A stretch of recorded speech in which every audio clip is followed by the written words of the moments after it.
Now, game week 25 is going okay so far. I'm on 54 points and I've had a small red arrow down to 31k overall.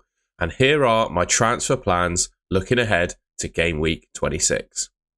A quick run through of how my team has gotten on so far then. We've got Sells in goal. I'm fortunate to concede, and lose the game against Fulham. There's some bonus points in there, but yeah, in general, a little bit disappointed with that.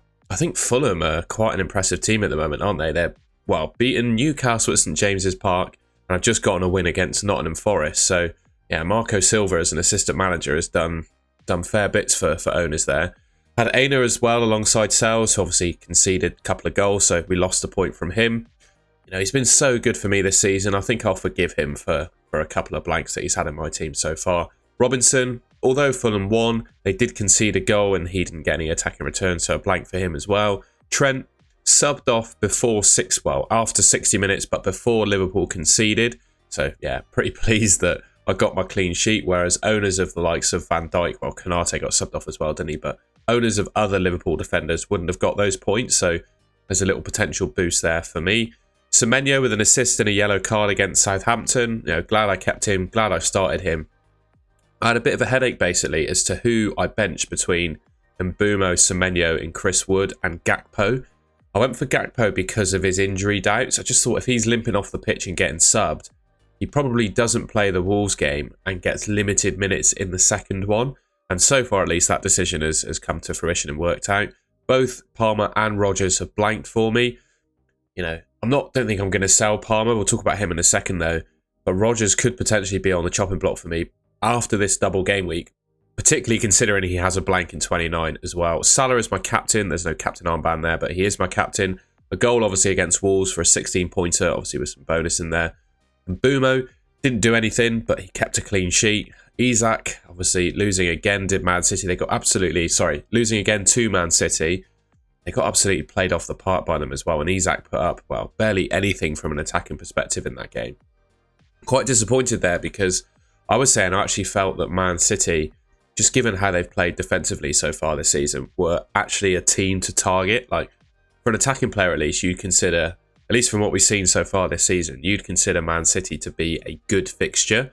So yeah, disappointed to see him come away with a blank. And Chris Wood continues to score. Goal obviously against Fulham. We'll take that for a 9-pointer. And Emery, by the way, I didn't speak about Emery. Yeah, disappointing there. I picked him on the basis that the Ipswich game would have been kind of a banker win, not necessarily banking on anything to happen in the Premier League because it's so unpredictable. I did think they'd win that game. And when Twanzebe got sent off, I thought, well, that's pretty much a foregone conclusion. And then they drew. So I'm hoping that it comes to fruition in the Liverpool game. I do think at the moment, they got worried a little bit by Wolves in that game. I always felt that Liverpool would comfortably win it, but they did get worried a little bit by them. I just feel that Villa have a chance of getting a result against Liverpool. Off the back, obviously, of a disappointing result in that Ipswich game. Yeah, I do feel like they have. I think they've got a bit of extra recovery in there as well, haven't they? So yeah, I do feel like they have a chance of getting a result in that game. Because when I look at Liverpool right now, they're still probably the best team in Europe. But in terms of their form across the season, they're in kind of one of their lowest patches at the moment. So if there was ever a game for Villa to get a result against Liverpool, it's on Wednesday night. Right then, quick look ahead at my team then, ahead of game week 26. Sal's in goal. I'm probably going to start Trent against Man City and hope for some attacking returns. Lewis Hall, it's between him and Aina as to who plays. And in fact, I might consider getting rid of a defender, but we'll talk about that in a second. Robinson, happy to start him against Palace. Salah, Palmer, and Mbumo, Semenyo, Rodgers, Isak, and Wood as my midfield and front line. Gakpo currently on my bench. I just don't really want to start him ahead of Man City away, and I don't see who I can squeeze him in for, if that makes sense. And to be honest, with his injury status and the fact that, I don't know, just in general, I think there are better forward options. I might consider actually getting rid of him ahead of game week 26. We'll talk about that in a second.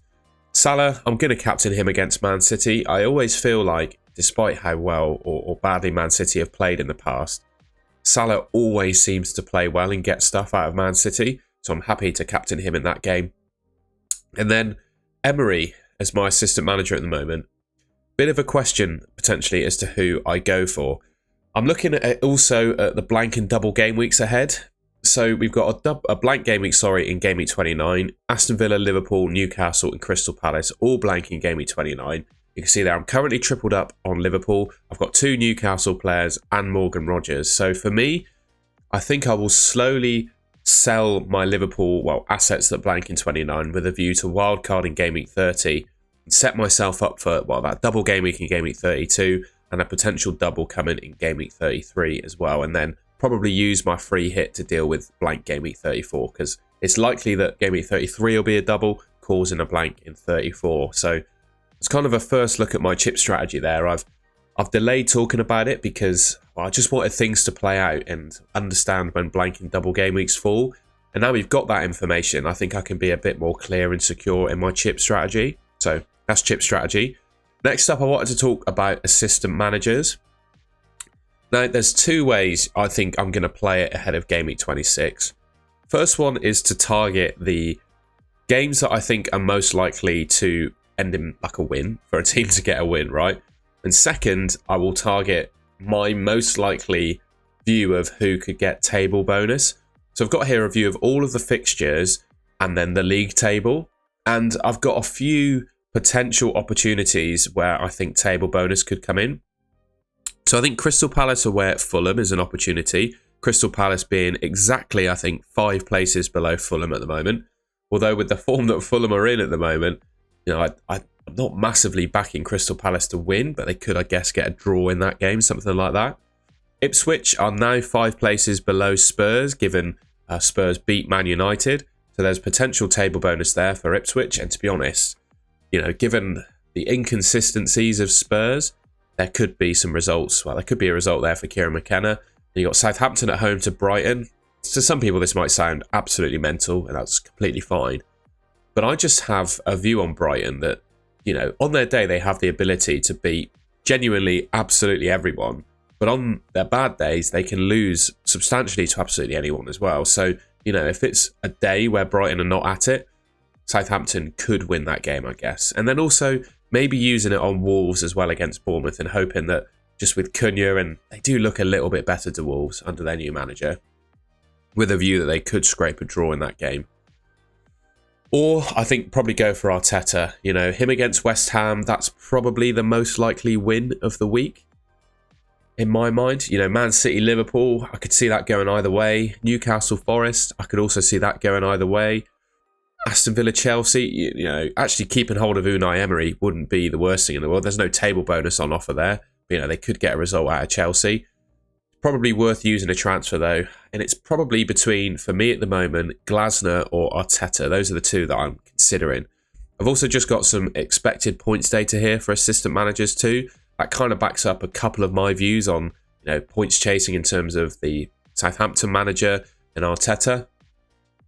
So yeah, Arteta's top 8.6 predicted points. You got Van Nistelrooy against Brentford. Actually, I didn't talk about that. There is a potential, I guess, for Leicester to get a result out of Brentford there. I'm not massively backing it though myself. Southampton, like I said about Bournemouth being inconsistent, potential result there. And yeah, I already spoke about the other ones, right? You could go for Kieran McKenna. I'm going to keep flicking screen. Sorry. You could go for Kieran McKenna against Tottenham. The Southampton manager, like I said. Maybe back the Wolves manager for an upset against Bournemouth, something like that. That's kind of where I'm thinking. So if I just go back to my team a second, I wouldn't say I'm hugely comfortable with my defence going into the game week. So I'm looking at clean sheet odds coming up over the next 5 game weeks at least. Arsenal are top, and I don't think I can realistically get to the Arsenal defence at the moment. I've got 0.3 million in the bank, and quite a lot of my defenders are on the cheaper end. So I don't think there's an easy way for me to bring in an Arsenal defender. Although potentially, if I just look again, if I were to say downgrade Gakpo, I could potentially get Timber in for one of my defenders. And importantly as well, that's the wrong screen. Importantly as well, Arsenal don't blank in game week 29. So if I just look at Newcastle's fixtures, for example, Lewis Hall against Forest and Liverpool, and then a blank in 29, he could potentially be a sell. And then also I look at Forest fixtures. I've got Sells and Aina, who've got Newcastle, Arsenal, Man City, but they do have a really nice fixture in 29 against Ipswich. So yeah, all a bit up in the air as to what I do with my defence at the moment. One team that I do like the look of as well is Bournemouth. I could potentially go for Howson or Kirkes to replace, you know, the likes of Hall or Aina, something like that. I don't know. I guess the general point is I'm not massively comfortable with how one of my, at least one or two of my defence, you know, my goalkeeper's got 3 tough fixtures, and then Lewis Hall and then Aina don't have the best fixtures. So it could potentially look to change, but I'm not all that sure on what I'd do at the moment. The next player that is potentially on the chopping block for me is Morgan Rogers, right? He has been, in my team recently, very disappointing. Now, in the game that he played against Ipswich, he had multiple chances where he could have slotted the ball in the back of the net. So I guess I could consider myself unlucky not to get returns out of him in that one. But you can't deny that the numbers he's put up in recent games have been really poor. So previous to that Ipswich game, the 3 games previous, he got 1 point in each of those 3 games, 3 yellow cards, and put up less than 0.1 expected goal involvements. And then in the midst of that, in the Champions League, obviously he scored a hat-trick, didn't he, in the Champions League? And then he scored in the Cup as well. So all of the good performances from Rogers are coming in the Cup competitions and not Premier League where I get FPL points. So selling Rogers is going to be a really tough decision. But if you remember my team, I've only got Semenyo in there. And I'm looking at these Bournemouth midfielders, and particularly Dango at the moment. I could go for Clivert as well, I guess, but with the money I have in the bank, going for Dango really frees up some cash. And actually, if I make a couple of moves in my midfield and my forward line, which I'll talk about my forward line moves in a second, I wouldn't be able to do it this week, but I might be able to buy Arsenal defenders in future game weeks, which is something that I'm quite keen on. So potentially downgrading Rogers to Dango could be a move that I make for Game Week 26. Now, I've seen a few people suggesting that they might sell Cole Palmer ahead of Game Week 26. And yes, I'll admit, the numbers he's put up in the last 5-6 games have been a bit disappointing. However, he's got Aston Villa away in Game Week 26, and I don't think anyone can convince me that Aston Villa are a good defence. Then he's got Southampton and Leicester, 2 of the worst teams in the league, both at Stamford Bridge. And obviously, he doesn't blank in Game Week 29. The fixture's not amazing, but he doesn't blank in Game Week 20. Oh, sorry, I was lying then. You know, he's got Arsenal, so the fixtures aren't amazing. He's got Arsenal, forgive me. But it's still a game, right? And yeah, I just don't think I can bring myself to sell Cole Palmer. And I think over the next 3 game weeks, you know, like Aston Villa, who, like I said, are not the best defence by any stretch of the imagination, then Southampton and Leicester, I think there's some real points available for Cole Palmer in those games, and I definitely won't be going anywhere near selling him. And then just a quick look at potential Gakpo replacements. So obviously we've just had Marmoush off the back of a hat-trick.